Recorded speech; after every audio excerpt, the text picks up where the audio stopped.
Apakah nafkah yang diberikan suami kepada istri, suami berhak meminta laporan pengeluaran?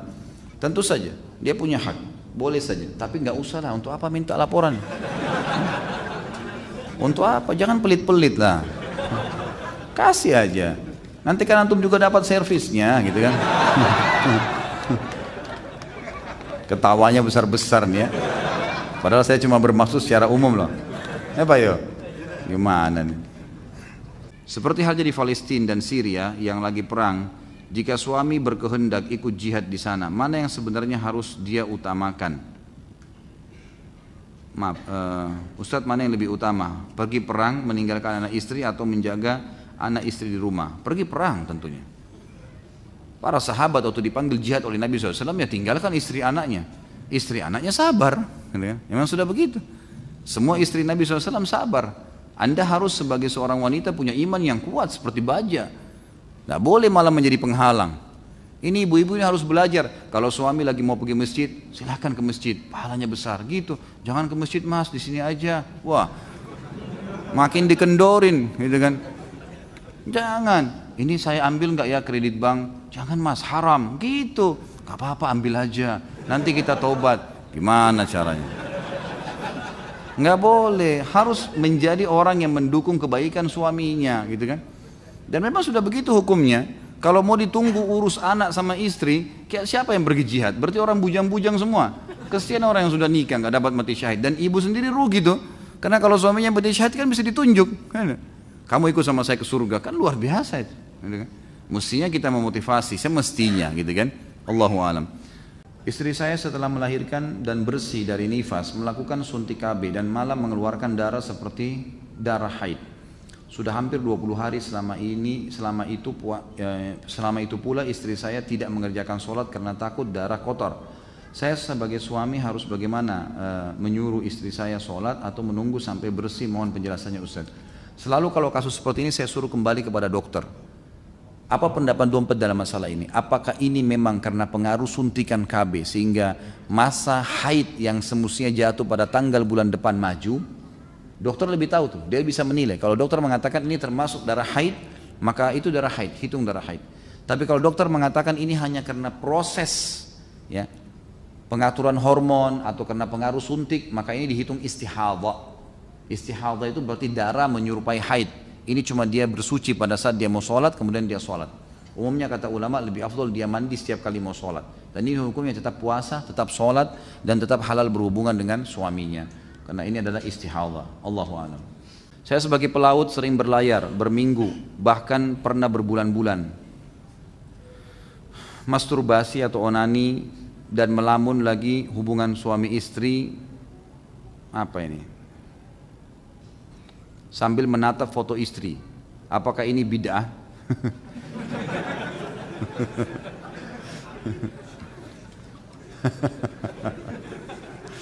Jazakallah khair, pertanyaannya membuat orang tertawa di malam hari ini. Jadi teman-teman sekalian, onani haram. Nggak boleh dalam Islam. Sama memuaskan diri dengan cara pribadi begitu nggak boleh dalam Islam. Caranya bagaimana supaya tidak terjadi? Jauhkan semua fasilitas yang bisa mengundang syahwat. Nggak boleh, gitu kan? Tapi kalau terjadi seseorang telepon istrinya dari jarak jauh, lalu kangen-kangenan, rindu, kemudian dia mungkin ya istrinya mengucapkan kata-kata sampai dia klimaks, nggak apa-apa itu halal, nggak masalah. Tapi jangan lakukan hal-hal yang tidak benar, teleponnya diciumin lah, apalah. Itu bukan istrinya, itu telepon, apa mau dicium gitu. Jadi jangan aneh-aneh, tinggalkan fasilitas-fasilitas ini, gitu kan? Caranya tinggalkan hal-hal yang berbau. Kalau memang istri lagi telepon, ya ucapin sayang, mungkin rindu iya, tapi jangan ke hal-hal yang tidak baik. Insya Allah kalau antum sibukkan diri dengan ibadah, maka aman gitu. Onani ini dibolehkan kalau istri yang melakukan pada suami, karena masuk dalam firman Allah Subhanahu wa taala yang berbunyi a'udzubillahi minasyaitonir rajim, nisa'ukum harthun lakum fa'tu harthakum anna syi'tum wa qaddimu li anfusikum. Artinya, perempuan itu istri kalian adalah ladang buat kalian, maka datangi ladang kalian semau kalian, boleh. Selama bukan dubur, tidak digauli di duburnya, tidak digauli haid dan nifas, boleh, gitu kan? Dan dahulukan diri kalian. Jadi ini ulama rincikan sebab turunnya ayat ini adalah masyarakat Mekah terbiasa menggauli istri dengan menunggingkan istrinya. Waktu sahabat-sahabat hijrah ke Madinah dari Mekah, muhajirin, Wanita Madinah terbiasa digauli dengan suaminya sementara mereka tidur dan suaminya dari atas. Maka si laki-laki ini, muhajir ini nikah sama wanita Ansar. Waktu wanita Ansar mau digaulin dengan cara orang Mekah, gak mau, nolak. Laporlah kepada Nabi SAW, ya Rasulullah begini kejadiannya. Maka turun firman Allah tadi. Wanita adalah ladang kalian, gaulilah seperti yang kalian inginkan dan dahulukan diri kalian. Jadi ibu-ibu tentunya harus bisa memahami juga ayat ini. Kalau suaminya pengen gaya tertentu itu nggak apa-apa. Asal jangan hal-hal yang haram seperti dubur nggak boleh, gitu kan? Nggak boleh. Dan boleh mendahulukan diri sendiri dalam arti kata boleh membahasakan kepada pasangan saya mau begini, saya mau begitu, nggak ada masalah. Yang diharamkan saja yang ditinggalkan, yang tidak, yang boleh maka boleh dilakukan, gitu kan? Jadi saya sarankan Allahu alam dijauhi ini, dijauhi. Dan saya sarankan juga teman-teman sekalian, selama memang masih ada peluang kerja dekat dengan keluarga, kerja di situ. Udahlah. Kerja jauh di sana gajinya $1.000, kerja di sini $400, di sini aja nggak apa-apa. Aman, gitu kan? Daripada jauh sana menderita, akhirnya foto dicium-cium kan jadi masalah. Jadi lebih baik jangan. Allahu a'lam. Bagaimana penjelasan tentang menikah itu menyempurnakan separuh agama kita? Bagaimana halnya dengan orang yang belum menikah? Jadi hadis Nabi SAW yang sahih berbunyi, siapa yang sudah menikah dia sudah menyempurnakan setengah agamanya, maka dia tinggal menjaga atau bertakwa pada Allah setengah yang tersisa. Kata para ulama rinciannya begini, yang paling banyak mengganggu keimanan seseorang, kan manusia cuma dua jenis, laki-laki, perempuan.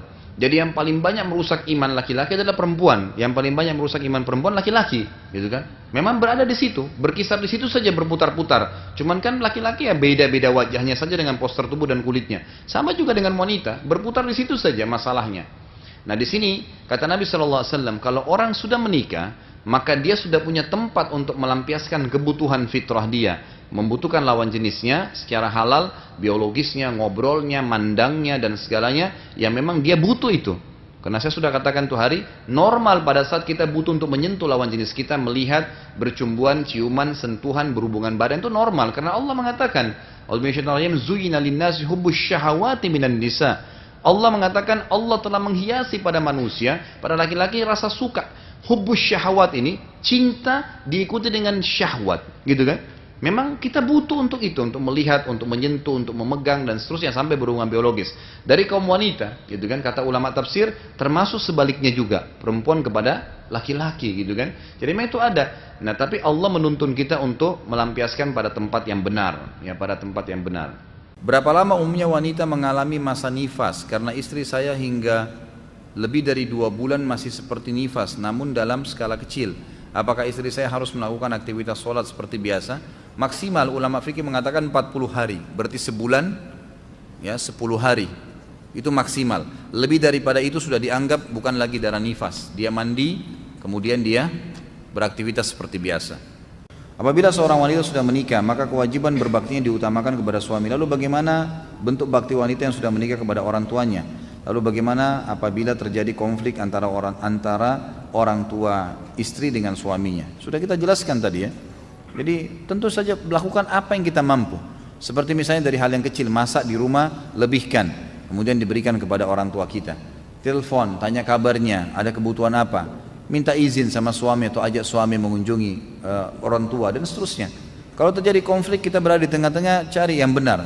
Kita selalu bersama dengan yang benar. Kebenaran kita dukung. Dan setiap terjadi konflik antara dua orang, teman-teman sekalian, jangan menjadi pahlawan tiba-tiba tanpa sebab. Kalau ditanya baru kita jawab, kalau enggak jauh usah bicara. Kita lagi ke suami lagi ngomongin orang tua kita, diam aja. Kita ke orang tua lagi ngomongin suami kita, diam aja. Kalau kita lihat memang ditanya, pendapat kamu bagaimana? Kenapa kamu selalu diam? Kalau menurut saya begini. Kalau enggak usah. Karena orang dalam emosi itu susah menerima pendapat. Bukan berarti kita tidak mau ingkar mungkar. Susah meluruskannya kalau orang lagi emosi. Makanya jawabannya tenang, diam sampai keadaan tenang, baru kemudian diperbaikin. Setelah berhubungan suami istri, apakah boleh sholat wajib hanya dengan wudhu tanpa junub, tanpa mandi? Nggak boleh lah. Ini iseng aja bertanya. Wajib mandi junub ya akhi. Atau mungkin yang nanya masih bujang kali ini. Belum punya pengalaman ya. Belajar dari Pak Yoyo ya. Apa tidak punya anak juga termasuk karena gangguan jin? Bagaimana meruqyahnya? Bisa terjadi. Jadi bukan berarti dia tidak subur, mungkin dia subur, suaminya juga baik gitu kan, normal saja. Kalau ditinjau secara medis tidak ada masalah. Kalau medis sudah mengatakan ini memang ada masalah, faktor keturunan misalnya, berarti sudah itu tinggal ikhtiar, beristighfar, minta kepada Allah. Tapi kalau secara medis mengatakan semestinya ini sel telurnya normal, ini sperma suaminya diteliti memang masih bagus, nggak apa-apa, berkualitas, berarti ada pengaruh syaitan. Karena memang dia bisa menghalangi ya, tapi dia tidak bisa melakukan hal lebih daripada itu. Dia bisa menghalangi. Seperti misalnya ada hadis yang menjelaskan kalau seseorang berhubungan badan tidak membaca doa, Allahumma jannibna minasyaitonir rajim syaitani ma razaqtana, ya Allah jauhkanlah kami dari syaitan dan jauhkan syaitan dari apa yang kau karuniakan kepada kami, maka syaitan partisipasi di hubungan itu. Artinya dia bisa terlibat dalam rahim biologis, ya. Dia bisa lari dalam tubuh manusia dengan darah gitu kan. Jadi memang itu bisa terjadi.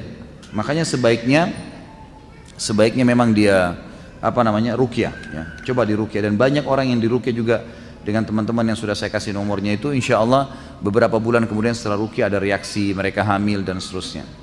Jika sihir bisa menceraikan suami istri, bagaimana hukumnya orang yang bercerai karena pengaruh sihir? Bukankah mereka objek menjadi berdosa karena bercerai tanpa alasan?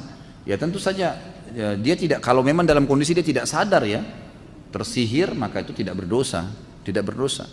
Tapi subhanallah, Allah dengan kemahakuasaannya, tidak semua sihir itu spontan langsung membuat orang tidak sadar, tidak kok. Dia sadar, cuman ada reaksi, ada pengaruh, gitu kan? Ada pengaruh yang sering memancing emosinya naik. Ada pengaruh bisikan untuk membuat dia selalu mencari-cari kesalahan pasangan, gitu kan? Jadi itu ada. Dia bisa sebenarnya meredamnya. Sihir pun sekuat apapun dalam rumah tangga, tidak semua sihir bisa menceraikan suami istri. Banyak orang yang disihir tidak cerai, tapi dia terganggu, gitu kan? Makanya harus ruqyah. Jadi tidak semuanya juga berhasil. Kami bermaksud mengadakan resepsi pernikahan anak kami. Bolehkah mengadakan pengajian atau yasinan sebelum hari H? Baiknya dihadiri bapak-bapak dan ibu-ibu. Kalau pengajian boleh. Kalau membaca ayat Al-Quran, ini yang masih diperselisihkan oleh para ulama, gitu kan? Pengajian boleh. Misalnya pengajian itu majelis ilmu untuk menjelaskan kepada calon mempelai, menjelaskan kepada keluarga-keluarga tentang bagaimana pernikahan dalam Islam, itu dibolehkan. Allahu a'lam, ini yang saya tahu.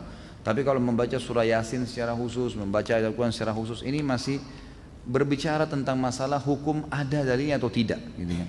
Lebih aman untuk tidak dilakukan. Jadi kita sebagai seorang muslim, setiap kali ingin melakukan satu perbuatan, jangan lakukan kecuali sudah tanya Nabi SAW lakukan seperti apa. Kita punya sejarah kok, bagaimana Nabi SAW waktu menghadapi pernikahan-pernikahan sahabat, gitu kan. Beliau sendiri pada saat menikah dengan istrinya dan para sahabat hadir, tidak pernah ada pembacaan ayat Al-Quran di rumah itu.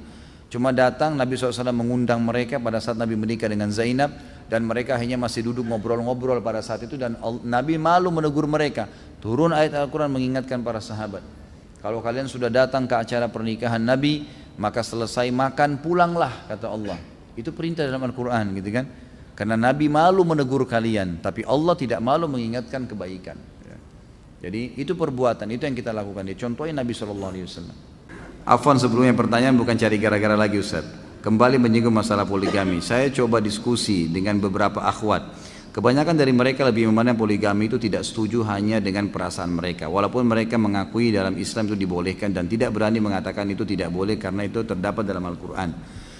Tapi mereka bilang bahwa syarat utama poligami harus adil. Maka jika sang istri tidak ridho, tidak merestui suami poligami, maka tidak boleh suaminya nekat poligami walaupun semua syarat sudah terpenuhi. Jadi seolah-olah boleh tidaknya poligami ada di tangan para istri. Jika tidak ada restu istri maka tidak sah dan tidak diperbolehkan karena istri melakukan tidak adil. Apakah benar demikian Ustaz? Tentu saja tidak. Tentu saja tidak. Sama sekali bukan poligami di tangan istri, bukan juga di tangan suami. Tapi ini perintah Allah Subhanahu wa ta'ala. Tapi begini, apa sih yang membuat manusia menolak sebuah hukum? Apa yang membuat seorang manusia menolak melakukan satu perbuatan perintah agama? Jawabannya satu, kejahilan. Karena kejahilan akan mendatangkan ketidakamanan. Ini tuh. Kita akan tidak mau datang ke satu tempat karena kita masih jahil dengan tempat itu, sehingga muncul ketidakamanan. Ah, nanti di sana aman gak ya? Kan gitu. Jadi jawab dengan ilmu.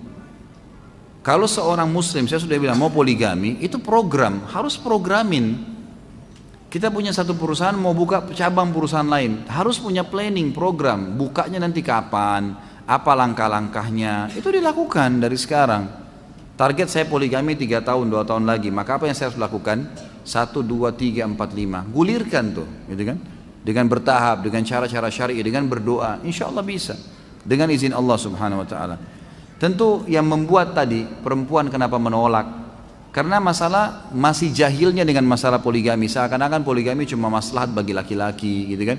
Coba antum kumpulin artikel-artikel, semua manfaat-manfaatnya, dibaca, antum sendiri kayakan dulu informasi, baru kemudian jelaskan, baru kemudian ajak, baru kemudian lihatkan fakta-faktanya, bagaimana mereka bisa menerima gitu. Seperti itulah, berikan penjelasan, dan itu dijadikan sebagai pembicaraan yang biasa sekali pada saat menyampaikan.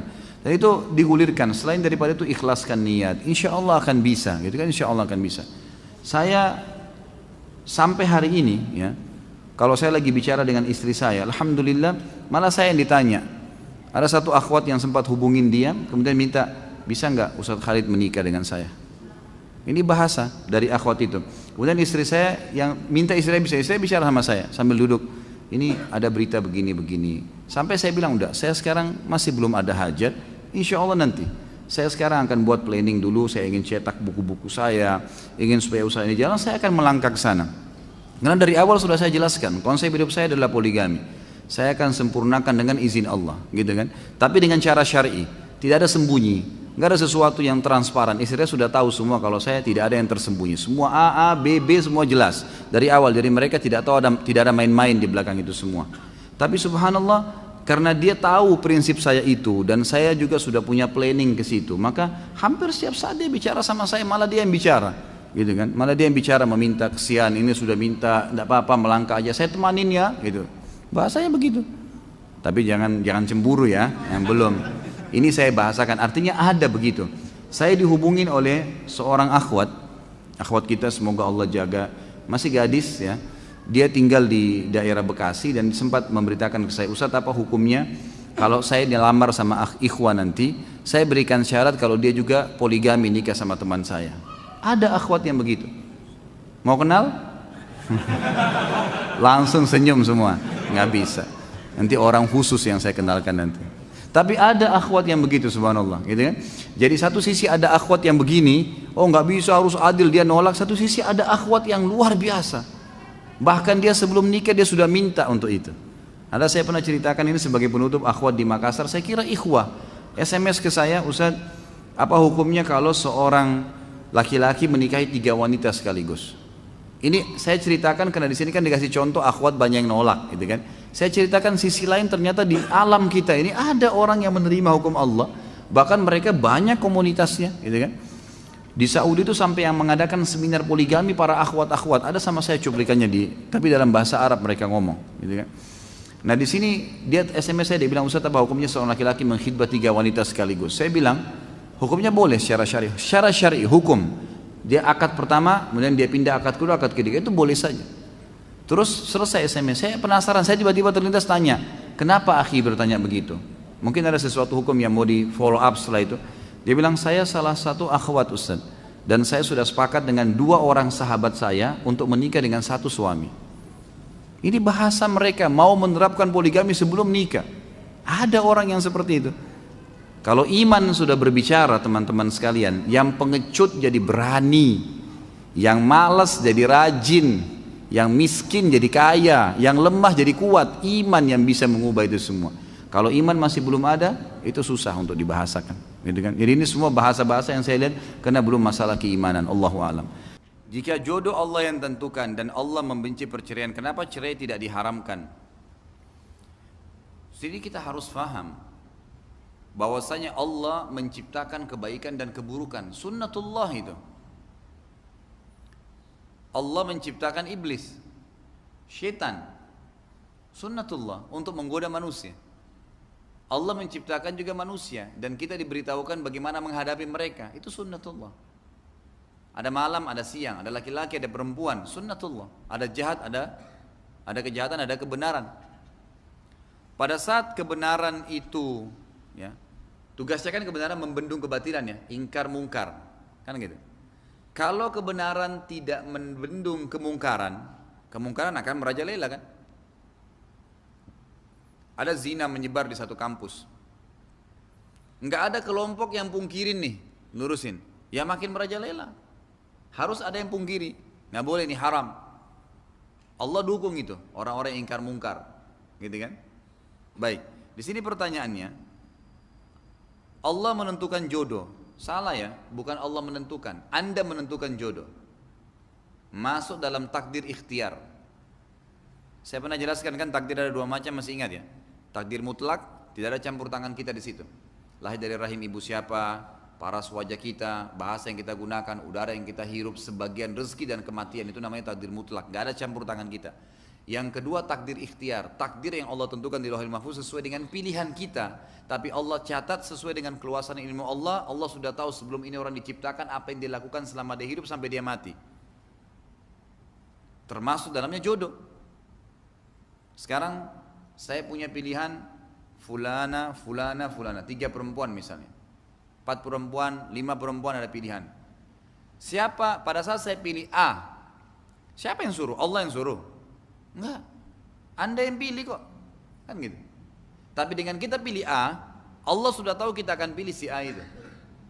Sudah lama sebelum kita lahir Allah sudah tahu, dicatat sebagai takdir kita. Jadi kalau dikatakan jika jodoh Allah yang tentukan, itu keliru. Kita yang tentukan. Tapi Allah dengan sunnatullah, kita pilih seorang pezina, seorang pembohong, akibatnya adalah dia akan sering bohong. Sunnatullah kan? Minuman ini nggak boleh racun, tetap kita minum, ya mati. Gitu. Udara, tutup hidung kita nggak nafas, ya mati. Sunnatullah gitu kan? Nikah sama orang buruk, hasilnya akan buruk. Allah sudah tuntun, jangan nikah sama orang buruk ya, nikah sama orang baik. Orang baik itu cirinya gini. Terus sudah kita jelasin, nikah dengan orang baik maka akan baik hasilnya. Pilihan dia sendiri, gitu kan? Di sini Allah SWT tidak haramkan perceraian. Kenapa tidak diharamkan? Karena perceraian adalah solusi dalam Islam. Sekarang ada orang menikah, la qaddarallah, menikah dengan seseorang. Awalnya kelihatan baik dan segala, ternyata setelah ketahuan dia seorang perampok. Dia orang yang zalim, memukul, nggak sholat, menipu, pezina. Lalu terus solusinya apa? Cerai, kan gitu. Nggak mungkin seorang mukmin atau mukminah bertahan di naungan atau bersama dengan orang jahat, gitu kan? Kalau tidak ada cerai bagaimana? Seperti orang Katolik tuh. Tahu nggak kenapa orang Kristen Katolik sekarang susah sekali mereka nikah? Laki-lakinya itu nikah nanti umur 40 tahun, 45. Tahu kenapa? Mereka lebih senang untuk kumpul kebo, biar punya anak haram nggak apa-apa. Karena dalam agama Katolik kalau sudah nikah nggak boleh cerai, nggak boleh cerai. Makanya mereka kalau sudah nikah, kalaupun tidak saling cocok, ya sama-sama punya selingkuhan nggak apa-apa. Ketahuan, tahu ini punya pacar, punya selingkuhan, tapi tidak boleh cerai. Dalam Islam cerai solusi. Kalau ada masalah yang kita hadapi buntu, ya sudah, gitu kan? Maka cerai, nusyud, membangkang, diceraikan. Jadi memang Allah tidak haramkan karena dia sebagai solusi. Tapi tidak boleh juga dianggap remeh sehingga menjadi bahan mainan. Sebagaimana Nabi SAW mengatakan jangan main-main di 3 hal, di pernikahan, perceraian dan rujuk kembali setelah cerai. Bagaimana solusinya jika ada mertua yang masih saja ikut campur urusan rumah tangga anaknya dari hal yang besar sampai hal yang kecil. Selain itu suka membanding-bandingkan menantu dengan cucu dan cucu-cucunya, serta suka menjelek-jelekkan menantu yang satu dengan yang lain pada saudara atau orang lain. Selama ini saya diam, apakah berdosa jika saya pernah menjelaskan alasan dengan nada agak tinggi pada mertua? Terima kasih sebelumnya. Tentu saja jangan dengan nada yang tinggi, tapi sampaikan baik-baik. Tanyakan, semua perkataan, semua perbuatan pasti punya landasan, punya penyebab ya. Kenapa diucapkan? Kenapa mertua antum buat seperti itu? Pasti ada sesuatu. Mungkin dia nggak setuju waktu menikah, mungkin anak mantu yang lain sering memberikan hadiah antum tidak, atau apalah gitu kan. Penyebabnya dicari tahu. Kalau penyebab sudah diketahui, perbaiki dari penyebab itu. Kalau sudah diperbaiki dari penyebab sumber penyakit itu yang diobatin. Kalau juga belum sembuh, maka batasi interaksi. Jadi sebatas kalau emang betul-betul harus ketemu, ya ketemu salaman. Kalau dicaci maki, dihina, ya sudah diam saja. Lebih baik begitu. Dan tidak usah terlalu banyak berinteraksi. Insya Allah akan ada saatnya dia berhenti. Yang penting kita punya hak untuk meluruskan, tapi tidak usah dengan nada tinggi. Saya pernah dengar pendapat salah satu ustadz di televisi bahwa kalau sudah mandi junub tidak perlu berwudu lagi untuk melakukan sholat. Apakah itu benar Ustadz? Mohon penjelasan. Ada pendapat ulama masalah ini. Ada pendapat ulama yang membolehkan seperti itu. Allahu a'lam, tapi ada juga yang mengatakan lebih baik dia wudu. Dan yang memberikan juga syarat kalau mereka sudah mandi tidak perlu wudu lagi, dengan syarat memang tidak ada hal-hal yang membatalkan wudunya. Tidak ngeluarin lagi cairan atau angin ataupun kotoran dari 2 lubangnya, kemaluan dan duburnya. Kalau selama dia mandi, dia yakin itu, dia mandi maka bisa saja karena seluruh anggota tubuh sudah terkena dengan wudhunya. Tapi kalau dia khawatir, ragu, mungkin dia masih menggosok sabun di tempat-tempat yang bisa batalkan wudhu seperti kemaluan, maka ini sebagian dia wudhu. Allahu alam. Jadi pendapat kedua malah saya Allahu alam ya, saya pribadi lebih cenderung untuk tetap berwudhu. Bagaimana hukumnya membatalkan janji menikah dengan seorang wanita non-muslim secara sepihak? Apakah perlu memberikan penjelasan wanita tersebut? Khawatir wanita tersebut menggoda dan sang laki-laki tergoda. Sampaikan saja, kenapa harus tergoda?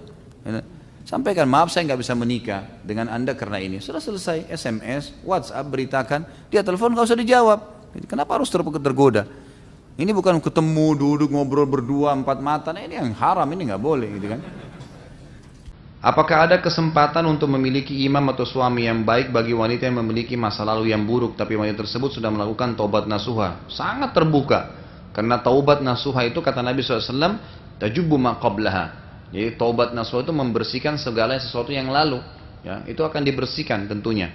Yang dihitung oleh Allah SWT mulai dia taubat ke depannya. Allah SWT akan bukakan pintu untuk dia. Itu tidak ada masalah. Benarkah tidak diperbolehkan menikah di Masjidil Haram? Saya tidak pernah tahu itu. Setahu saya boleh saja. Kalau peraturan pemerintah Saudi mungkin ya. Karena kalau dibuka pintu itu orang semua pada nikah di Masjidil Haram. Nah, orang anggap ini di Mekah, di Ka'bah dan seterusnya gitu kan. Tapi setahu saya nikah di masjid boleh. Nabi SAW kan berapa kali menikahkan sahabatnya di masjid. Iya kan? Riwayat-riwayat banyak dengan masalah itu. Bagaimana apabila orang tua tidak merestui poligami sedangkan istri merestui? Mana yang harus didahulukan, perintah Allah atau larangan orang tua? Tentu saja perintah agama. Perintah agama, orang tua tidak ada urusannya. Allah yang perintahin maka tidak boleh dipatuhi. Gitu kan? Karena perintah Allah Subhanahu wa taala untuk mengerjakannya. Di sini dalam masalah pernikahan, tentu pernikahan dalam Islam khilaf di antara ulama tentang masalah sunnah dan wajibnya. Dan kadang-kadang dia sunnah, kadang-kadang dia wajib. Poligami bisa menjadi wajib tuh hukumnya dan bisa menjadi sunnah. Dia menjadi wajib pada saat seorang laki-laki mendapati misalnya istrinya sakit, tidak bisa lagi melayaninya, dan dia kalau tidak menikah lagi maka akan membuat dia terjerumus dalam perzinahan atau terganggu secara kejiwaan. Lalu kemudian dia mau poligami, orang tuanya larang. Ini nggak boleh, ini sudah wajib dia menikah, nggak boleh. Tapi kalau hanya sekedar dia mau melangkah menikah lagi dan dalam kondisi tidak ada masalah, orang tuanya belum setuju karena tidak paham, maka orang tuanya coba didoakan, dicari ridhonya. Tapi kalau dia nikah lagi itu nggak durhaka, karena dia menjalankan perintah Allah Subhanahu Wa Taala. Ada seorang wanita, dia sudah ditalak suaminya dan diberi nafkah lahir batin, baik lahir maupun batin, tapi belum bercerai secara negara, sehingga masih berstatus sebagai istri, dan wanita tersebut ingin segera menikah lagi dengan kekasih barunya dikarenakan takut berzina. Sedang menurut agama wanita boleh menikah setelah masa iddah 3 kali. Pertanyaannya, masa iddah itu patokannya dari keluarnya surat cerai atau dari sejak ditalak? Bolehkah secara agama menikah lagi kalau surat cerai dari negara belum ada, tapi suami sudah mentalak dan sudah tidak pernah memberi nafkah lahir dan batin? Tentu saja kalau secara syar'i boleh saja, secara syar'i sudah dianggap sah perceraian tersebut ya. Kalau dia sudah lewati 3 kali masa iddah sudah. Tetapi kalau menurut saya yang buat masalah nih, dia soalnya berhubungan gelap. Makanya dia buru-buru mau nikah dengan pacarnya tadi, gitu kan, kekasihnya. Itu harus diberhentikan, tidak boleh. Jangan buka pintu itu, gitu kan. Jangan karena sudah terbuka pintu syaitan, akhirnya baru dia bilang dia harus buru-buru menikah. Kalau saran saya jangan buru-buru. Kan gitu, harus menahan diri, tunggu sampai iddahnya benar-benar selesai, surat cerainya juga selesai, baru disilahkan dia menikah, tidak ada masalah. Gitu. Ustadz, istri saya mengandung usianya 4 bulan. Minggu lalu dia kesurupan. Sebisa saya membacakan ayat kursi 2 kali, membaca ayat kursi dan 2 ayat terakhir Al-Baqarah. Alhamdulillah ba'da subuh sadar. Lalu hari berikutnya istri saya bermimpi, dalam mimpi tersebut ada sosok laki-laki yang memberikannya kain kafan. Tidak lama berselang istri saya terbangun lalu melihat sosok laki-laki tersebut memegang bayi yang sudah wafat. Apa maksud mimpi tersebut Ustaz? Bagaimana mengatasi kesurupan dengan sunnah? Tentu ini menandakan mimpi tadi, menandakan isyarat memang orang itu yang menyihirnya. Dan caranya adalah jangan berhenti meruqyah, jangan 1-2 kali. Ruqyah terus. Dan saya sarankan buku ini harus wajib dimiliki. Buku ini harus diwajib dikantongin selalu. Apalagi Anda tadi mengatakan istrinya terganggu, ini penting sekali, harus selalu dibacain. bacain ayat tersebut sampai Allah SWT memperlihatkan nanti akan binasa orang itu atau syaitan itu, gitu kan. Itu memang gangguan-gangguan syaitan yang sering mereka perlihatkan itu pocong, kain kafan, memang begitu dalam mimpi. Semua ganggu syaitan, tidak usah merasa terganggu, cukup dibacain terus insya Allah. Dan istri Anda juga ini usahakan membaca. Coba ungkap dari dia, apakah dia pernah belajar tenaga dalam, dia pernah ke orang-orang tadi dukun-dukun itu, atau dia pernah diberikan sesuatu yang dianggap oleh keluarganya disimpan supaya rumah tangganya langgeng, apa saja. Kalau ada ambil dari dia, bilang ungkapkan apa adanya, disampaikan, diberikan, kemudian dimusnahkan. Setelah itu insya Allah rutinkan ruqyah, terutama dia sendiri, si istri, suruh lakukan. Insya Allah dalam beberapa hari dengan izin Allah setelah berdoa, setelah ruqyah, nanti Allah akan lihatkan di dalam mimpi dengan izinnya kalau setan-setan dan dukun atau penyihir itu akan meninggal dunia, akan mati, diperlihatkan itu, gitu kan. Saya pernah meruqyah salah satu kerabat saya, kemudian akhirnya saya mimpi malamnya setelah meruqyah itu ada seorang penyihir. Saya tiba-tiba berada kayak di sebuah apartemen dan saya masuk, orang ini perempuan, ibu-ibu lagi bagi-bagiin ke pasiennya buhul-buhul itu, gitu kan. Dalam mimpi itu saya melihat dia kayak melotot atau lihat saya bacain ayat kursi, sampai saya lihat dalam mimpi itu dia terbakar hangus. Waktu saya bacain ayat itu, saya baru tahu ternyata semalam saya sempat membantu salah satu kerabat saya. Jadi memang dengan izin Allah mereka bisa terbunuh dengan cara itu, ya, dengan izin Allah Subhanahu Wa Taala. Jadi dibacakan saja, itu permainan syaitan, tidak perlu khawatir, dibacakan dan usahakan kalau istri antum ini punya buhul harus dimusnahkan. Minggu kemarin Anda bertanya, cuma Anda rasa belum mengena di intisari pertanyaan, jadi saya jelaskan dari pokok pertanyaannya. Bagaimana hukumnya orang yang mengatakan istilah sunnah Rasul yang populer di masyarakat di malam Jumat adalah penghapusan istilah? Ini kan sudah dijelasin. Yang dimaksud pertanyaan di sini bukan amalannya Ustaz, tapi kata secara etimologisnya, bahasa. Seolah-olah kata sunnah Rasul itu hanya diidentikan dengan hubungan suami istri, padahal sunnah Rasul ini kan banyak, ada memanjangkan jenggot, tidak isbal. Apakah orang yang mengatakan istilah kata sunnah Rasul tersebut sebaiknya kata tersebut tidak digunakan? Sebenarnya hadis ini sudah saya katakan, saya pribadi nggak menemukan hadis itu. Saya nggak menemukan hadis itu masalah orang berhubungan biologis di malam Jumat, tapi yang ada hari Jumat. Kalau masalah memang orang mau menjalankan hubungan suami istri di hari Jumat dan malam Jumat itu sudah dianggap hari Jumat, maka boleh dia mengatakan, oh ini karena sunnah Rasul, boleh, nggak ada masalah. Kalau masalah dikatakan identik sunnah Rasul dengan biologis, ya memang benar, karena itu kan memang sedang menjalankan sunnah Rasul. Tapi bukan berarti menutup perilaku-perilaku yang lain. Sholat sunnah juga benar, memelihara jenggot juga benar. Semua yang kita lakukan adalah sunnah Rasul. Sama halnya kalau orang bilang pelihara jenggot itu sunnah Rasul, benar. Sebagaimana dia katakan hubungan biologis dari Jumat sunnah Rasul, karena memang itu semua ada hadisnya kan. Berarti memang sunnah Rasul, tidak ada sesuatu yang salah di situ. Ustaz, saya bosan dan bingung. Begini Ustaz, saya tinggal di lingkungan keluarga yang belum sunnah. Andai bisa pergi saya ingin pergi, namun punya tanggung jawab keluarga. Keluarga didakwahin, diajak sunnah nggak mau. Istri sudah berkerudung, suruh berjilbab yang syar'i nggak mau. Suruh baca Al-Quran anggot-anggotan. Dibangunin sholat malam males. Mertua diajak sholat berjamaah susah. Penghasilan saya masih belum halal. Mau keluar diberatin, suruh jangan keluar. Mau makan apa ntar? Mau minggat, kasihan sama anak, mohon penjelasannya. Jadi lakukan hal-hal yang paling sederhana, yang paling mudah. Paling mudah, misal apa saja, tidak usah buru-buru, jangan semuanya langsung ditumpukin. Jadi misalnya fokus, mau istri pakai jilbab syar'i, itu dulu difokus, jangan dulu ke mertua. Itu sudah menjabar kemana-mana. Orang terdekat dulu, mulai dengan pasangan, nasihatin baik-baik gitu kan. Kalau sama istri ini harus ahli rayu gitu. Rayu dia supaya dia mau gitu kan. Jangan kamu pakai jilbab kalau enggak masuk neraka. Susah gitu kan. Rayu dia, insya Allah dengan masa mesti saya ajarin cara merayu. Hah? Tapi jangan saya nggak bisa kalau ada Pak Yoyo nih. Lain, levelnya saya belum sampai ke situ. Tapi harus bisa dirayu. Bagaimana caranya dirangkul? Perempuan nggak pakai perasaan, dirayu, insya Allah bisa. Kamu kalau pakai jilbab, waduh saya sampai tidak bisa kedipin mata. Insya Allah pakai jilbab langsung tuh di belakang sudah ada suaranya ketawa tuh. Belum lihat saya itu. Ustaz, anak telah menikah, tapi pernikahan anak itu diawali dengan pacaran. Anak menyesal dan bertaubat. Apakah Allah tetap tidak akan memberkahi keluarga anak? Mohon doanya Ustaz. Semoga Allah memberkahi keluarga anak. Kalau taubat sudah berbeda. Kata Nabi SAW, at-taubat tajubbu ma qablaha. Taubat mengampuni salah-salah yang lalu. Kalau sudah berlalu ya sudah. Afallahu amma salaf. Semoga Allah maafkan sudah berlalu. Yang penting sekarang diperbaikin. Tapi jangan yang terjadi pada kita, dibiarin juga terjadi pada anak kita nanti. Banyak orang begitu. Dia ini hamil di luar nikah.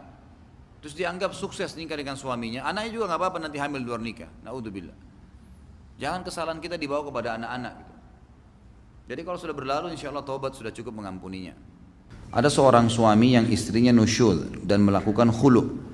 Kemudian istrinya meninggalkan rumah, pulang ke rumah keluarganya dengan membawa anak-anak tanpa pamit dan izin dari suaminya. Sekarang sudah lebih dari 6 bulan suaminya sendiri, lalu suaminya menikahi janda.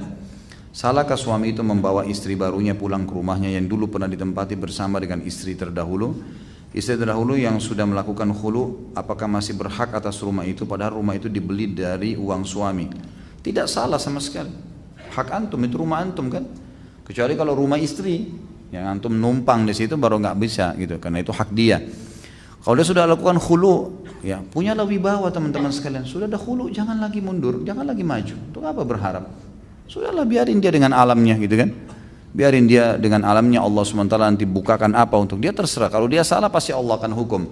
Dan antum juga akan diberikan rezeki. Jadi nggak salah sama sekali. Menikah malah tepat. Sudah tepat menikah. Bawa ke rumah itu juga tepat. Tidak ada masalah sama sekali. Karena itu rumah antum gitu kan. Tidak ada masalah sama sekali. Kalau istri pertama, orang wanita yang khulu tidak punya hak waris. Tidak punya hak apapun. Tidak punya hak harta dari suaminya. Sama sekali. Tadi dikatakan istri Nabi ada 11, sebenarnya 11 atau 9, totalnya 11 gitu kan. Tapi ada yang meninggal, kemudian tertinggal 9. Itu tentu ada di buku Mahkota Pengantin yang pernah saya berikan rujukan juga di dalam materi-materi kita. Ustaz, apa hukumnya menikahi perempuan hamil dan dia yang menghamilinya? Sampai punya anak 2 dia belum tahu hukumnya, tapi anak yang kedua lahir setelah ijab kabul. Sekarang ingin bertaubat dan memperbaiki diri, apakah harus melakukan ijab kabul lagi? Mohon nasihatnya. Tentu saja khilaf di antara ulama tentang masalah boleh menikahi wanita hamil. Ada pendapat yang mengatakan boleh asal dia yang melakukannya, tapi ini pendapat yang lemah sekali, lemah. Yang paling kuat adalah tidak boleh menikahi wanita hamil. Tidak boleh menikahi wanita hamil, gitu kan? Jadi memang ini pendapat yang jelas dalam hadis Nabi SAW, tidak boleh menikahi wanita hamil. Ada pernah wanita datang, kemudian dia hamil di luar nikah, maka Nabi SAW suruh pulang, bukan suruh menikah, suruh pulang, gitu kan, sampai dia melahirkan anaknya. Jadi memang yang lebih kuat pendapat adalah tidak boleh menikah. Kalau sudah terlanjur terjadi dan berpegang pada pendapat pertama, insya Allah mudah-mudahan Allah kabulkan, gitu kan, Allah kabulkan pernikahannya. Khusus anak anda yang pertama tidak ternisbatkan kepada anda. Yang dari hasil zina nggak ada penisbatan. Misal A nama anaknya dan B. Anak A ini si ayah misalnya C. Si C punya anak A dan B. Anak yang A ini lahir hasil dari zina. Anak yang B hasil setelah ijab kabul. Maka anak yang ternisbatkan kepada dia si B. Si A tidak boleh. Si A terlalu dinisbatkan kepada siapa? Ya dinisbatkan kepada nama yang dinisbatkan kepada Allah. Seperti misalnya namanya, maaf kalau ada yang sama, Ahmad misalnya. Ahmad ini diberikan nama Ahmad bin Abdullah. Abdullah ini siapa? Nggak ada. Hamba Allah, gitu kan? Itu yang dilakukan oleh kerajaan Saudi sekarang bagi anak-anak zina, anak-anak yang tidak jelas dari mana ditemukan di pinggir jalan, orang tuanya buang, maka diberikan nama Abdullah, Abdurrahman, Abdul Ghafur, nama orang tuanya. Tapi nama ini tidak ada, disebutkan kepada Allah Subhanahu Wa Taala, gitu kan? Itu yang saya tahu. Anak kedua insya Allah ya disebutkan kepada anda, disebutkan kepada anda. Ini yang saya tahu hukum syar'inya, gitu kan? Jadi tidak ada, kalau mau bergabung pada pendapat pertama tadi tidak usah ijab kabul. Kalau pendapat kedua memang dianggap tidak sah, maka dia harusnya ijab kabul kembali. Allahu a'lam. Kemudian yang apakah betul hadis yang mengatakan cemburu bagi laki-laki adalah tanda iman, cemburu bagi perempuan adalah tanda kufur? Ini saya tidak pernah tahu ada hadis ini, Allahu a'lam. Ya. Tapi yang jelas ada hadis yang menjelaskan tentang kecemburuan. Ya, kecemburuan, tapi saya katakan tadi cemburu dalam Islam hanya pada batas dilanggarnya hukum Allah. Beranjak daripada hadis Bukhari yang pernah saya jelaskan, mungkin anda masih ingat, bahwasanya ada seorang sahabat pernah pulang ke rumahnya, kemudian dia temukan kejadian yang tidak baik gitu kan, istrinya berselingkuh dengan laki-laki lain. Lalu dia bingung harus buat apa nih. Dia langsung datang kepada Rasulullah SAW. Rasulullah kumpul dengan sahabat-sahabat umumnya. Lalu kata dia, ya Rasulullah, saya pulang rumah istri saya selingkuh, apa yang saya harus lakukan? Sebelum Nabi SAW jawab, tiba-tiba saja, gitu kan, tiba-tiba saja Sa'ad radhiyallahu anhu, pimpinan orang Ansar, menghaluskan pedangnya mengatakan, ya Rasulullah, kalau terjadi pada rumah tangga saya, istri saya akan bunuh keduanya, dia dengan laki-laki itu. Lalu kata Nabi SAW apa? Atarauna ghiratu Sa'ad. Apakah kalian lihat cemburunya Sa'ad? Di sini perlu Anda ketahui, nanti di closing hadis baru kita faham. Ini bukan cemburu karena istri saya selingkuh, bukan karena itu. Tapi Sa'ad lebih cemburu tadi, menghenuskan pedang mengatakan, kenapa Allah haramkan selingkuh, Allah haramkan zina, masih dibuat. Saya marah, saya ingin membunuh mereka ya Rasulullah karena mereka melanggar hukum Allah, gitu kan? Dan sebagian ulama hadis mengatakan maksudnya saat saya bunuh mereka adalah maksudnya dirajam, karena memang istri kalau sudah menikah berarti muhsan, gitu kan? Sudah menikah, hukumnya dalam Islam dirajam, gitu kan? Memang dibunuh kalau mereka berzina sementara sudah menikah. Jadi maksud, lalu kata Nabi SAW, apa kalian melihat cemburunya Sa'ad terhadap hukum Allah? Allah larang tapi masa ada yang langgar, dia cemburu karena itu. Lalu kata sahabat, iya ya Rasulullah. Kata Nabi SAW, ana aghairu min Sa'ad. Saya masih lebih cemburu lagi daripada Sa'ad. Kenapa saya sudah sampaikan ini halal, ini haram, masih ada saja yang langgar, gitu kan? Jadi maka saya juga lebih cemburu, mestinya kalian ikutin saya. Ya nikmatin saja yang halal, tinggalkan yang haram. Kemudian beliau mengatakan dalam penutupan hadis, wallahu aghairu minni wa min Sa'ad. Dan Allah masih lebih cemburu lagi daripada saya dan Sa'ad. Allah lebih cemburu dari atas langit. Ini manusia kok sudah saya sampaikan, nikmatin makanan yang halal. Ada ayam, ada kambing, ada sapi, ada unta, ada kuda. Kenapa harus makan babi? Kenapa harus makan anjing yang sudah diharamkan, gitu kan? Ada pernikahan dengan akad nikah 10 menit saja. Saya nikahkan kamu, saya terima nikahmu. Dengan mahar 2 saksi terjadi pernikahan. Lalu berhubungan badan halal. Kalau orang zina maka haram. Allah sudah jelaskan, tapi masih saja ada yang melanggar. Jadi kecemburuan itu hanya ada pada agama Allah SWT, atau pelanggaran agama Allah. Apabila orang tua istri tidak menginginkan cucu sebelum istri selesai pendidikan, apakah hal itu harus dipatuhi? Bagaimana cara menjelaskan ini kepada orang tua istri? Nggak ada hubungannya itu. Nenek nggak punya hak di sini. Mertua tidak punya hak mencampuri pasangan itu hamil atau tidak. Jadi ada beberapa hal yang tidak boleh orang tua campurin. Jumlah nafkah yang dikeluarkan oleh anak suami kepada istrinya, orang tua nggak boleh campur tuh. Masalah dia nginap di istrinya, orang tuanya tahan suruh nginap di rumahnya, ini nggak boleh. Orang tuanya nggak punya hak dipatuhin di sini, karena memang dia dianjurkan secara syar'i untuk nginap dengan istrinya, gitu kan? Jadi tidak boleh. Termasuk tidak boleh orang tua mencampurin, tidak boleh hamil dulu istri kamu, ini nggak boleh. Jadi nggak usah dipatuhin poin itu ya, khusus poin itu, karena itu melanggar hukum agama. Kita dibolehkan memiliki anak, gitu kan? Malah dianjurkan, tidak ada hubungannya dengan harus selesai kuliah atau punya rumah dulu. Istri ana orang tuanya sudah cerai dan istri ana ikut ibunya. Bagaimana cara berbakti kepada ayahnya, sedangkan jika ingin bertemu ayahnya dihalang-halangi sama istri barunya? Ya dia harus sampaikan kepada ayahnya apa adanya kalau dia ingin berbakti. Kalau ayahnya memang tidak mengizinkan, dia tidak berdosa, sudah selesai, gugur kewajibannya. Kalau cuma istrinya yang halangin, disampaikan kepada ayahnya, ayah saya mau ketemu, tapi kayaknya istri ayah tidak izinkan. Apa ayah mau ketemu sama saya? Ya, apa yang sesuatu bisa saya bantu, saya juga ingin berbakti. Biarkan ayahnya menyelesaikan dengan istrinya tentunya, gitu kan? Tapi kalau ayahnya bilang sudah nak, nggak apa-apa, nggak usah ketemu saya dulu, ya sudah, gugur, nggak ada masalah. Karena dia sudah dia sudah melepaskan anaknya dari haknya, gitu kan? Dari kewajibannya maksud saya, maka itu tidak ada masalah, insya Allah. Mohon nasihatnya Ustaz, saat ini usia saya 27 tahun dan sedang ikhtiar mencari istri. Ana mencoba meminta bantuan teman-teman yang sudah menikah namun qadarullah belum dapat. Kemudian ana mencoba ikut biro jodoh online. Akan tapi yang menawarkan diri untuk ta'aruf kebanyakan janda. Yang masih gadis malah nggak ada respon. Ya. Sedangkan orang tua ana menginginkan ana menikah dengan gadis dan ana sendiri juga lebih srek dengan yang gadis, terutama yang bercadar. Mohon nasihatnya Ustaz. Saya mau nasihatin apa kira-kira? Ya ikutlah, di sini ada teman-teman buka pendaftaran, gitu kan? Nggak usah online, di pengajian kita insya Allah ada pendaftaran, dan setahu saya teman-teman laporin ke saya itu kalau akhwatnya sudah lebih banyak mendaftar daripada ikhwah. Ya, jadi lebih banyak sekarang akhwat sudah banyak mendaftar siap menikah dan insya Allah masih gadis. Ini mudah-mudahan ada jodohnya ya. Ustaz, bagaimana ya caranya mendakwai istri yang selalu mengelak jika diberitahukan ilmu? Misal contoh sunnah, bab tentang larangan alat musik, memasang foto dan lain-lain. Dengan alasan macam-macam menurut akal dia, kan dulu zaman Nabi belum ada alat musik seperti gitar, piano dan lain-lain, cuma ada rebana, pantas aja cuma rebana yang dibolehin. kenapa dilarang musik kalau tujuannya baik, misalnya ada musik bernuansa islami untuk penyampaian dakwah bisa lebih mengena dengan musik. Kalau rebana buat ngiringin tari striptis berarti rebana haram. Kenapa juga dilarang menggambar foto, mungkin tergantung tujuannya aja. Kalau buat disembah ya nggak boleh, tapi kan cuma buat dipajang biar rumah termasuk bagus, punya seni. Intinya kan Al-Quran tidak ada ayat yang menjelaskan musik dilarang, menggambar foto haram, asuransi haram dan lain-lain.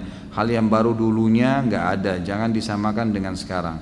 Lalu saya jelaskan, dalam Al-Quran tidak ada ayat yang melarang musik secara tegas, tapi ada isyarat di dalam Al-Quran surah Al-Luqman ayat 6. Dan di antara manusia ada yang mempergunakan perkataan yang tidak berguna untuk menyesatkan manusia dari jalan Allah tanpa pengetahuan dan menjadikan jalan Allah itu olok-olokan. Mereka itu akan mendapatkan azab yang menghinakan. Banyak ahli tafsir termasuk penafsiran sahabat Ibnu Mas'ud, perkataan yang tidak berguna adalah nyanyian dan alat musik. Dia masih mengelak dengan berasumsi itu kan penafsiran ahli tafsir. Orang juga yang namanya menafsirkan berarti tidak pasti, masih mengira-ngira. Baiklah, lalu jika saya jelaskan hadis yang lengkap dengan bukunya Rumah-Rumah Tidak Dimasuki Malaikat, Rasulullah SAW bersabda, sungguh benar-benar akan ada di kalangan umatku sekelompok yang akan menghalalkan zina, sutra, khamar dan alat musik. Hadis riwayat Bukhari nomor 5590. Istri tidak percaya hadis karena dengan alasan jarak waktu Rasulullah dengan kita kan jauh. Jadi kalau hadisnya kan perawinya orang juga bisa saja salah menyampaikan karena turun-temurun dari mulut ke mulut. Saya harus bagaimana Ustaz mendakwai istri saya, dan saya doakan semoga istri tercinta mendapat hidayah. Tentu istri Anda ini kalau yang saya tangkap ya membutuhkan orang ketiga. Mohon maaf saya mengatakan tipologi istri begini berarti dia tidak merasa suami ini orang yang bisa saya ambil darinya fatwa atau sebuah hukum, gitu kan? Ada memang tipologi seperti itu. Maka caranya adalah harus gunakan orang ketiga. Orang ketiga ini siapa kira-kira yang dia dengar atau apa hobi dia? Kalau hobi dia membaca diberikan buku. Kalau hobi dia mendengar mungkin didengarkan audio atau ceramah gitu kan. Ya, jadi seperti itu menggunakan orang ketiga yang bisa sambil didoakan. Dan kita juga insya Allah doakan mudah-mudahan dapat hidayah. Yang penting begini, jangan pernah jenuh dalam menyampaikan dakwah. Insya Allah tidak ada. Nabi Nuh berdakwah 950 tahun pada istrinya. Tapi qadarullah waktu itu istri memang dalam keadaan tidak mau beriman gitu kan. Memang itu ikhtiar ya. Dia tidak mau ya sudah. Allah SWT akhirnya takdirkan dia seperti itu. Itu saran saya pertama, gunakan orang ketiga. Yang kedua, cobalah jangan tumpukan saya melihat ini karena pihak si suami lebih dominan sudah paham sunnah, si istri belum. Karena terbukti perkataan-perkataan seperti mengatakan itu kan cuma perkataan ahli tafsir. Dia tidak tahu siapa itu Ibnu Abbas. Ibnu Abbas ini memang dia mengambil langsung dari Nabi SAW, gitu kan? Ibnu Mas'ud memang dia langsung sahabat Nabi yang belajar dari Nabi SAW hadis, dan dia bersumpah atas nama Allah. Surah Luqman ayat 6 itu adalah musik, bersumpah. Ya, jadi memang begitu. Dan coba gunakan kata-kata atau penyampaian kepada istri seperti ini sesuatu yang tegas. Jadi ini loh dalilnya, jelas haram gitu. Dan kamu harus bisa menerima karena begini. Ada tipologi istri memang yang harus dengan cara seperti ini haram jelas. Kamu mau berargumen apapun tetap tidak bisa. Kalau masalah kasus kamu bilang jarak kita dengan Rasulullah SAW jauh, berarti kamu seakan-akan mengatakan mustahil agama bisa diterima sekarang. Kalau begitu berarti semuanya akan diprotes, semua akan ditinggalkan. Ini kan semua argumen yang disampaikan hanya karena menepis. Kalau saya lihat ini karena butuh orang ketiga. Allahu a'lam. Jadi mudah-mudahan saja ya Allah berikan hidayah insya Allah. Saya mau dijodohkan dengan orang tua saya, tapi orang tua saya tidak melihat calonnya secara menyeluruh. Sedangkan saya ingin wanita yang sudah jadi soleh, sudah jadi atau soleh. Kata orang tua saya, dia bilang nanti biar kamu yang merubah pelan-pelan. Kondisi calon saya belum tahu, tapi dengan kata merubah pelan-pelan ini saya takut karena saya melihat dari istri, dari kakak saya, dari menikah sampai sekarang tidak ada perubahan. Mohon nasihatnya Ustaz. Jadi ini yang saya bahasakan tadi ya, tidak boleh ada PR dalam rumah tangga. Jadi kalau anda bilang ini perempuan tidak pakai jilbab, tapi saya suka Ustaz, nanti saya ubah dia pakai jilbab, itu berarti anda menyiapkan PR di rumah tangga. Rumah tangga bahtera baru kan, Ada ombak-ombak nanti nih yang kita lalui. Ada gangguan tetangga, ada mertua, ada ini, ada macam-macam gitu kan. Maka jangan sampai ada PR-PR yang dibawa sebelumnya. Itu menyiapkan PR namanya. Cari orang soleh sekalian. Lalu bagaimana saya hadapi orang tua saya? Jelaskan dengan argumen yang benar. Bukan termasuk durhaka dengan orang tua kalau kita berargumen yang benar. Enggak. Dengan baik itu jelaskan.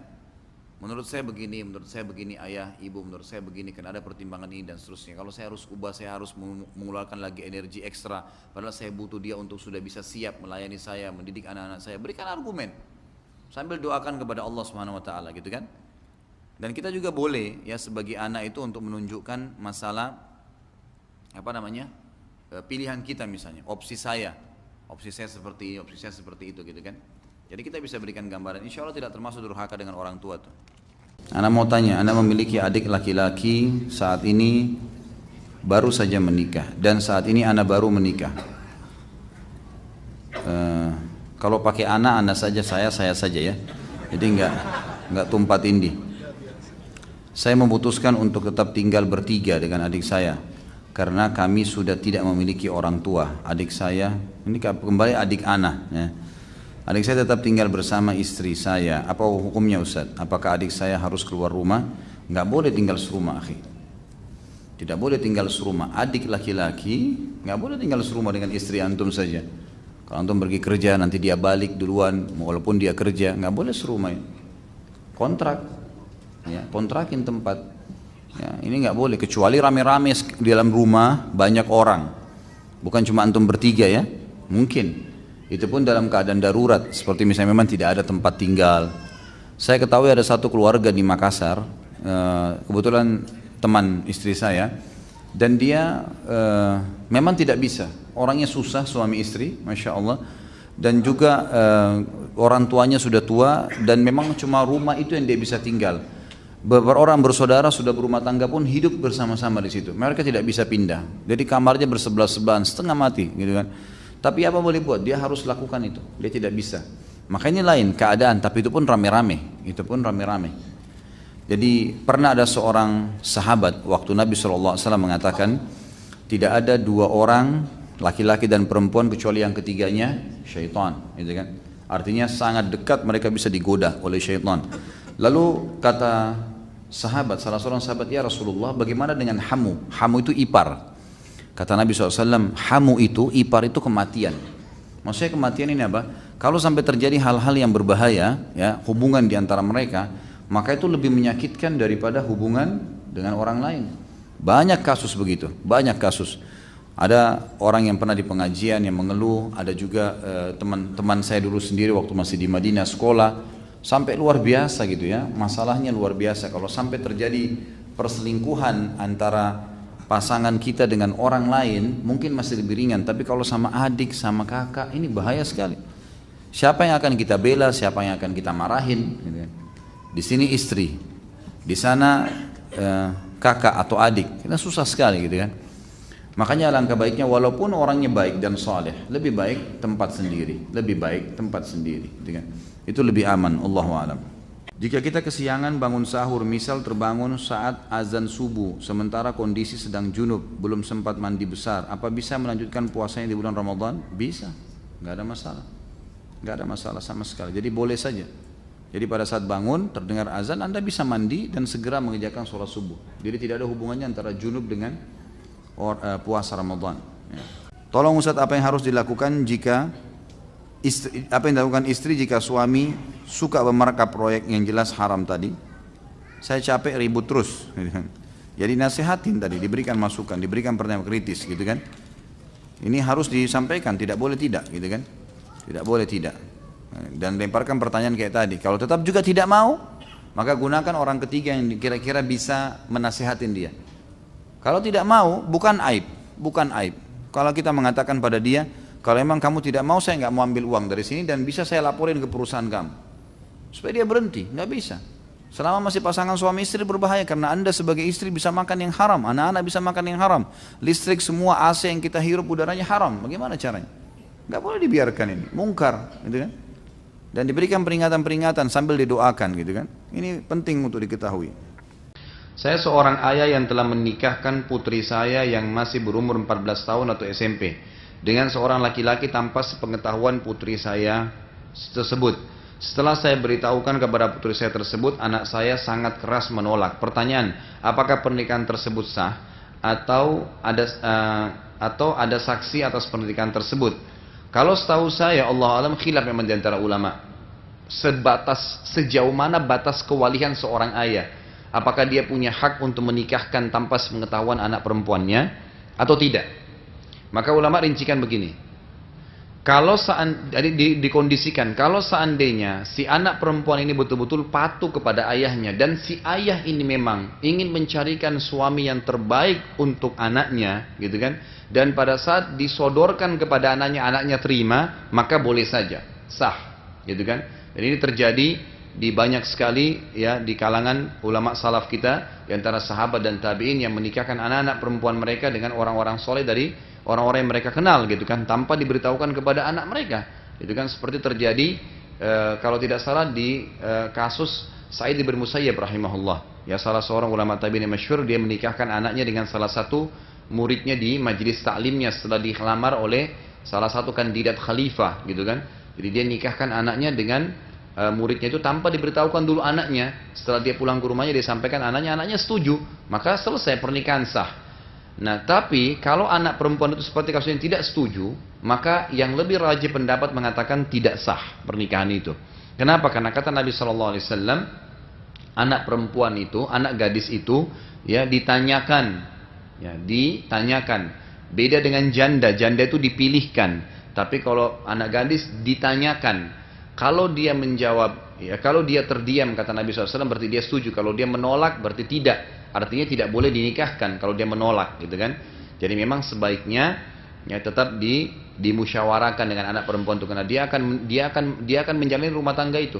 Dan insya Allah kalau Anda sebagai ayah, misal kasusnya begini, mungkin ya kalau kita bersangka baik dengan Anda yang bertanya ini, Anda ingin, mungkin karena laki-laki ini orangnya soleh, baik, menurut Anda yang paling baik bisa membimbing anak Anda, dan anak Anda tidak punya pikiran ke situ, maka tidak ada salahnya diajak musyawarah anak. Nggak usah khawatir dia nolak. Coba bahasakan dengan baik-baik, pilih momen yang tepat, waktu yang tepat, gitu kan, pada saat lagi duduk bersama, ngobrol yang baik disampaikan, gitu kan, tentang masalah pentingnya pernikahan. Mungkin dia nolak sekali, nasihatin 2 kali, 3 kali, baru kemudian setelah itu insya Allah mudah-mudahan Allah membuka hatinya. Kalaupun tidak, maka tidak boleh kita paksakan, karena kita tidak bisa menentukan nasib seseorang. Nabi Nuh alaihissalam sampai nangis-nangis waktu anaknya tenggelam di depan kapalnya. Dia lihat dengan mata kepalanya, gitu kan, sampai dia mengatakan, ya Tuhanku, innahu min ahli, dia adalah keluarga saya, ya. Jadi tolong, maksudnya jangan sampai dia tenggelam, ini darah daging saya, anak saya. Allah SWT membantah, mengatakan innahu laisa min ahlik, dia bukan keluargamu hai Nuh, innahu amalun ghairu salih, perbuatannya bukan amal yang saya ridhoi, yang saya setujui, yang saleh. Jadi memang bukan hidayah, bukan di tangan kita.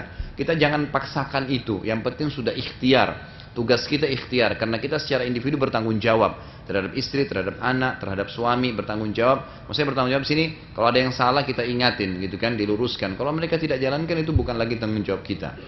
Bagaimana hukumnya menggunakan alat bantu seks? Tergantung. Kenapa? Sebabnya apa?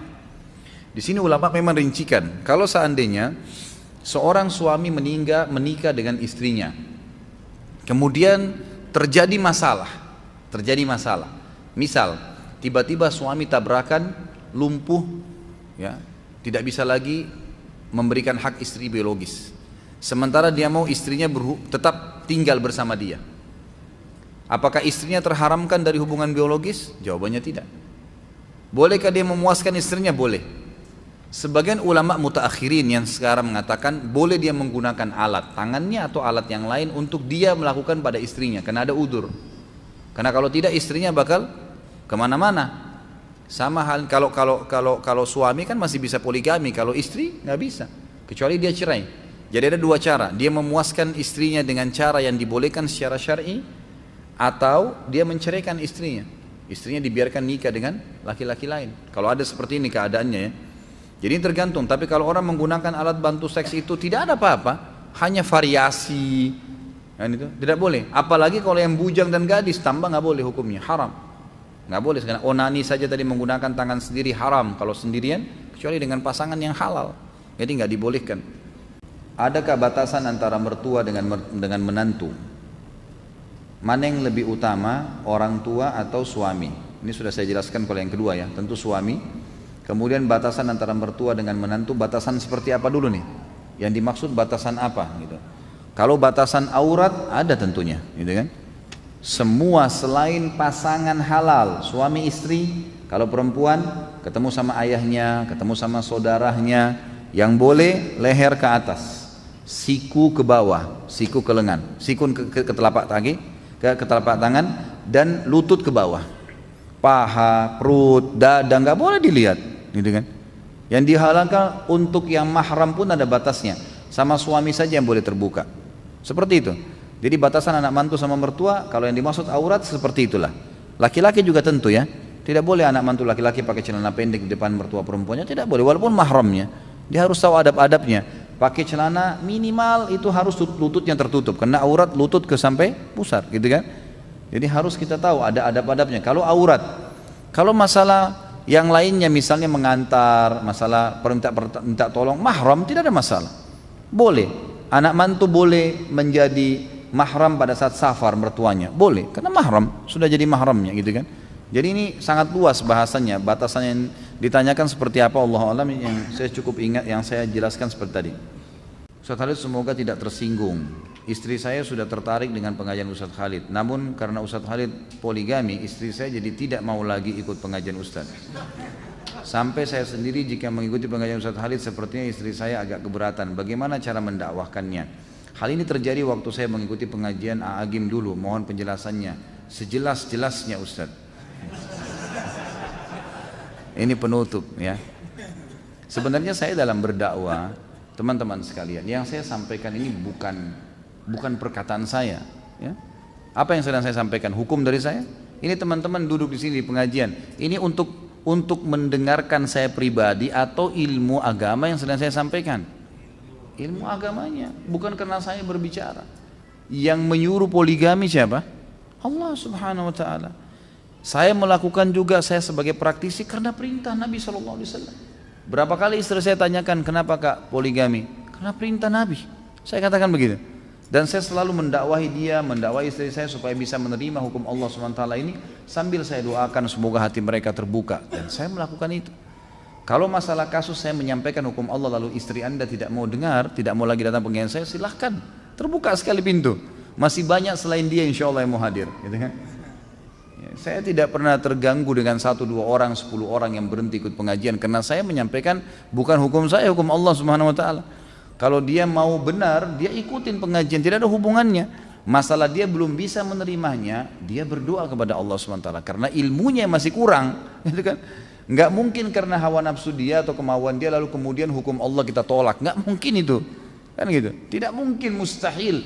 Siapapun dai yang takut kepada Allah lalu karena dia tidak mau poligami lalu dia mengatakan jangan poligami jemaah, nggak bisa. Allah Subhanahu Wa Taala yang perintahkan, walaupun dia belum mengerjakannya dia harus menyampaikannya, hukum Allah Subhanahu Wa Taala, itu kan. Kalau masalah dia tidak mau hadir silahkan, ahlan wa sahlan. Mau hadir alhamdulillah. Yang penting saya menyampaikan ilmu Allah Subhanahu Wa Taala, dan saya doakan mudah-mudahan Allah membuka hatinya. Biasanya justru orang yang kritis nanti malah dia yang hebat menerima itu ya. Biasanya begitu ya, mudah-mudahan insya Allah gitu kan. Seperti itulah. Kalau antum mau hadir pengajian yang antum hadiri itu bukan istri yang mengatur. Kenapa harus diatur sama istri? Majelis ilmu antum wajib hadirin. Kalau istri nggak suka terus kita nggak hadir, nggak ada hubungannya kan. Itu harus ar-rijalu qawwamuna 'alan nisa. Laki-laki yang menentukan perempuan, kalau perlu kamu harus hadir ke pengajian ini. Kita yang tentukan, bukan dia yang tentukan, kok terbalik nih. Kan itu. Harus perempuan dipimpin oleh laki-laki, bukan perempuan yang pimpin laki-laki. Jangan dibalik. Kalau dibalik jadi kacau semua nih nanti. Sudah hukum Allah begitu teman-teman sekalian. Dan dengan dipimpinnya perempuan bukan berarti perempuan terhina. Justru perempuan dengan fitrahnya butuh dilindungi dan dipimpin. Memang gak bisa jadi pemimpin. Emang gak bisa, fitrahnya begitu. Laki-laki Allah siapkan dengan sifatnya, karakternya, fisiknya, suaranya berbeda. Memang untuk nagih utang, ngantar jenazah, perang di jalan Allah. Emang itu dia pemimpin. Perempuan dengan lembutnya, dengan air matanya, dengan hamilnya, memang untuk di rumah dipimpin, dinaungin, dilindungin. Jangan orang yang memang kasih sering sedih, manja di rumah, orang yang memang urus anak, kemudian kita suruh memimpin di luar, nggak bisa, nggak ketemu. Kan itu. Jadi harusnya majelis ilmu yang antum hadir kapan antum mau. Dan jelaskan sama dia gitu kan. Masalah kita belum bisa menerima hukum Allah satu, jangan membencinya. Membenci hukum Allah berarti membenci Allah sebagai penerima hukum. Saya dan siapapun teman-teman dai akan menyampaikan yang benar kalau dia takut kepada Allah Subhanahu wa taala. Allahu alam. Mudah-mudahan Allah membukakan hati-hati setiap orang muslim untuk bisa menerima hukum-hukum Allah Subhanahu wa taala. Dan ingat teman-teman sekalian, majelis ilmu gunanya untuk mengubah kita menjadi lebih baik. Kalau memang kita tidak bisa berubah menjadi lebih baik, maka tidak usah hadir di majelis ilmu, gitu kan? Ilmu tujuannya untuk menambah ilmu kita, mengubah kita menjadi lebih baik, lebih patuh kepada Allah. Dan dunia ini sebentar, kita akan lalui menuju akhirat. Semua orang yang menolak hukum Allah di dunia, wallah, demi Allah teman-teman, menyesal di akhirat. Menyesal, oh coba dulu saya terima, udah nggak bisa, udah meninggal. Allah yang terapkan, tidak mungkin salah hukum Allah SWT. Kita yang harus bisa adaptasi. Kenapa Allah buat Ramadan sebulan ya? Allah maunya begitu, patuh. Kenapa nggak sehari aja Ramadan ya? Allah maunya begitu. Kenapa asar 4 rakaat ya, duhur 4 rakaat? Kenapa nggak digabung aja jam 2 sekali 4 rakaat? Loh Tuhan, kamu maunya begitu. Kitanya harus belajar, gitu kan? Kalau kita protes susah, nggak terima. Di akhirat rugi, di dunia juga rugi, kan gitu. Jadi harus hukum Allah diterima, pencipta. Jadi harus fahamin, ya, masalah ini. Allahu a'lam. Bagaimana hukuman orang yang mengatakan istilah sunnah Rasul yang populer di masyarakat di malam Jumat adalah penghalusan istilah adalah dari hubungan suami istri? Saya Allahu a'lam. Saya pribadi tidak pernah menemukan dalil itu. Saya tidak pernah menemukan dalil itu. Tapi yang ada adalah hari Jumat.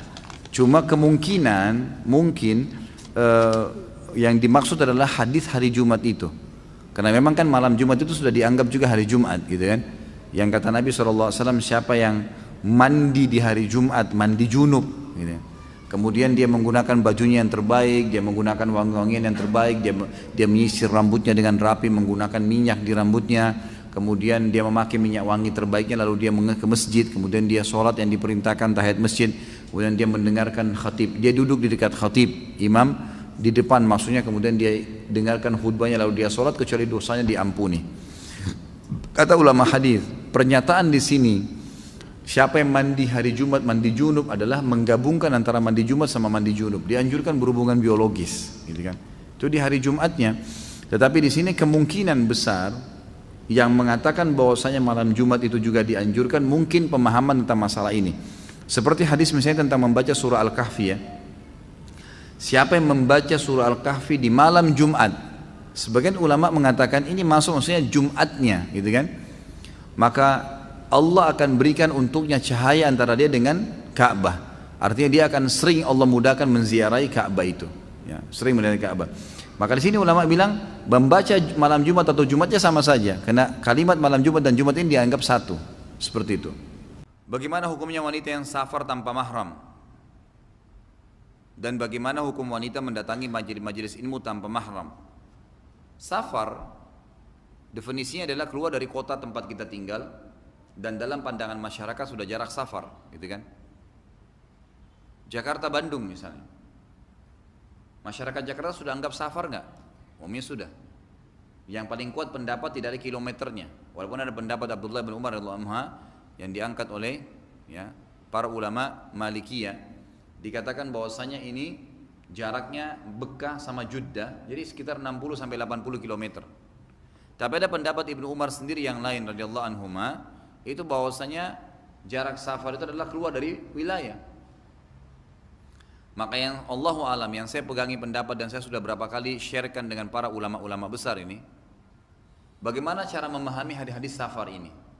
Maka pendapat yang paling saya simpulkan dan saya paling kena dengan itu adalah, ada satu yang mengatakan, jadi salah satu murid Syekh Albani mengatakan kepada saya, begini Khalid, yang paling kuat kalau kita temukan semua dalil ini adalah keluar dari wilayah dan dianggap jarak safar. Misal, ada seseorang keluar dari kotanya, tapi jaraknya dekat sekali dan pandangan masyarakat memang tidak safar. Contoh, ini rumah saya, ini batas antara Indonesia sama Malaysia, tetangga saya Malaysia.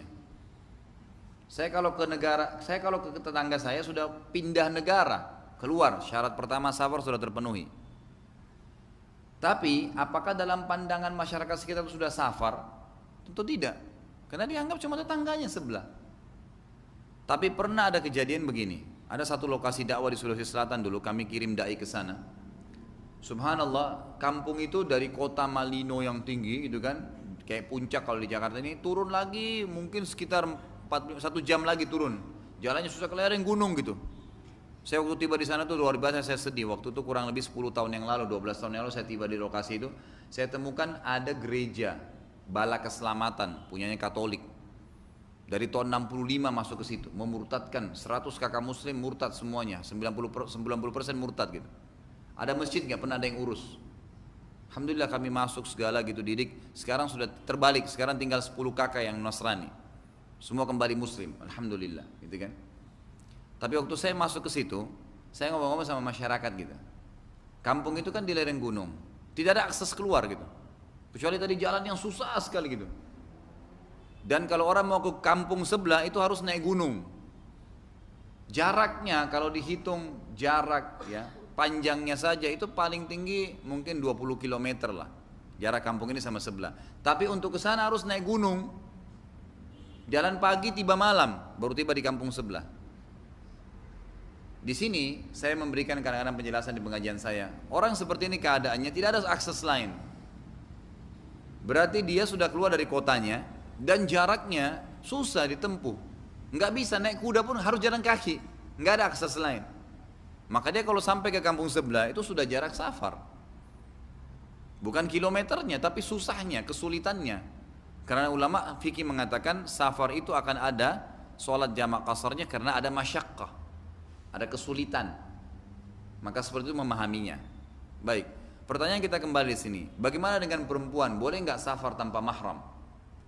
Kembali kepada hadis Nabi SAW yang berbunyi tidak halal bagi wanita safar jarak perjalanan sehari semalam tanpa mahram. Kan gitu. Ulama berbeda pendapat di kata-kata sehari semalam nih. Sehari semalam ini apakah dihitung hanya perjalanannya? Misal dari Indonesia ke Saudi. Apakah hanya perjalanannya saja sampai tujuan itu dihitung sehari semalam? Atau total semua perjalanan dia? Misal orang umroh 9 hari, berarti 9 hari itu semuanya masuk, berarti lebih dari sehari semalam. Ini sebab khilafnya di antara ulama. Yang mengatakan yang ditegur oleh Nabi SAW dan wanita harus ada mahram adalah perjalanannya saja. Kalau tiba tujuan sudah tidak dihitung lagi, karena sudah aman dia. Kan tujuannya mahram itu agar dia aman di perjalanan. Jadi kalau dia sudah sampai ke tujuan, maka sudah tidak dihitung lagi. Kalau perjalanannya ini kurang dari sehari semalam, dia nggak butuh mahram. Apalagi kalau memang perjalanan ini sudah jelas aman. Seperti sekarang nih, Jakarta Surabaya, 1 jam naik pesawat.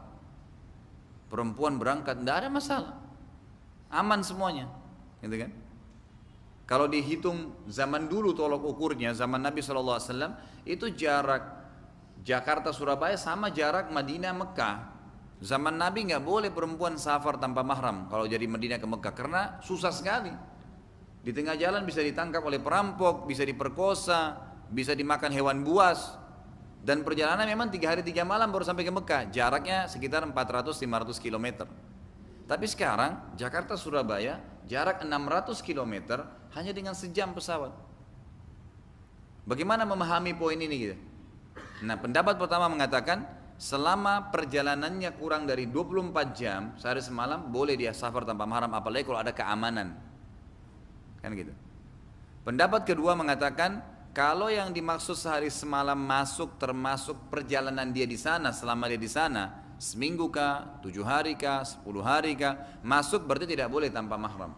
Dan pendapat kedua ini mengatakan tidak boleh sama sekali safar tanpa mahram, gitu kan? Apapun alasannya, apapun alasannya. Allahu alam. Jadi beginilah pendapat yang ada gitu. Kalau saya, ya Allah alam, saya berpegang, saya sudah diskusi terakhir dengan salah satu saya katakan tadi murid Syekh Albani rahimahullah. Jadi saya katakan sebenarnya seperti apa saya memahaminya. Terlalu banyak orang yang bertanya pada saya di Indonesia di pengajian ini, bagaimana masalah perempuan haji tanpa mahram, umroh tanpa mahram, bagaimana cara memahami itu, gitu kan? Boleh nggak? Halal nggak? Lalu dirincikanlah. Kalau yang berpegang pada pendapat pertama mengatakan halal, 9 jam pesawat, kurang dari 24 jam, berangkat aman, nggak ada masalah. Ada pendapat yang mengatakan boleh, pendapat kedua mengatakan tidak.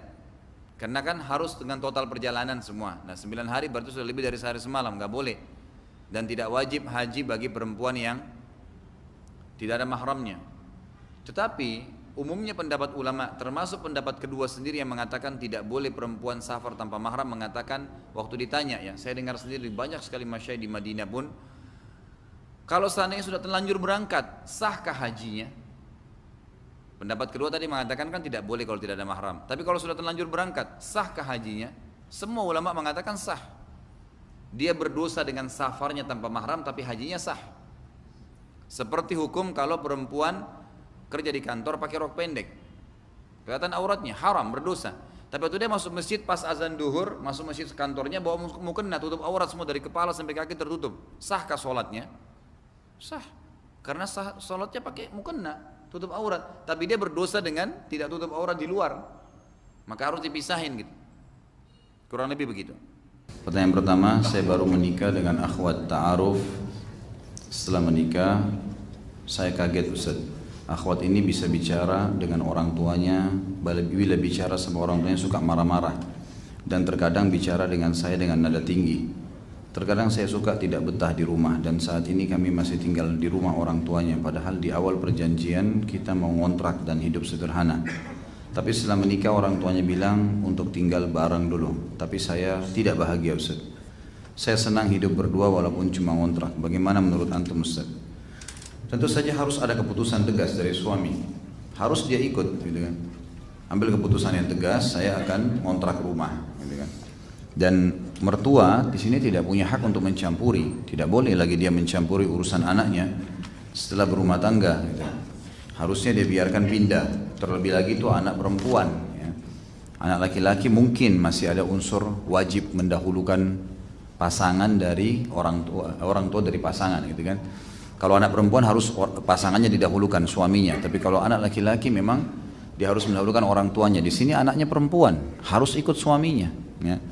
Saran saya, tegaskan saja kepada istri kalau saya akan pindah, gitu kan. Dan kamu harus ikut secara hukum syar'i begitu, dan sampaikan baik sama mertua juga begitu.